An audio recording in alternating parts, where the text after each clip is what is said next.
Residents in Cottingham successfully campaigned against former student halls of residence being used to house more than 1,000 asylum seekers. The University of Hull confirmed it won't be selling its 40-acre site in the area to the government. Louise Acaster was a big part of the campaign against the plans. The reason a lot of people were perhaps afraid to speak out about it is for the fear that, there was branded racist or, swaying one way or another. And that wasn't it at all. It's literally, for a small community this size, it just couldn't cater for that many people. 1,100 people in a village this size, it just doesn't make sense. Hundreds of villagers turned out in protest against the proposals, and many feel a sense of victory at the result. There's 20,000 people in Cottingham, and they was going to put 1,100 single men in Cottingham. Ridiculous. You feel safe, you can walk out.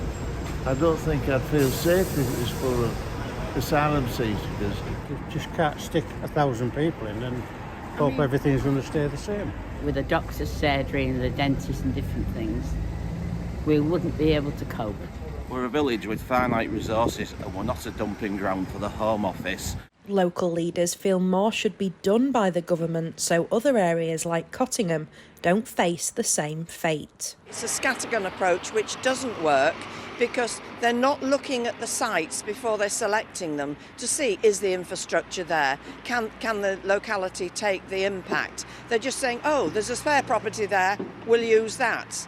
And they've got to stop that. They've got to put a pause somewhere. Why don't they hire cruise ships that aren't being used? And MP for the area, David Davis, says asylum seekers need to be stopped before they get to Britain. The real answer is not to look for other places to put them. The real answer is to stop the flow. I mean, if it carries on growing as it has, we could be talking about 1,000 a week. That means finding a new Lawns every week somewhere in the country. Well, that's not going to happen. It's really just a policy sticking plaster, this.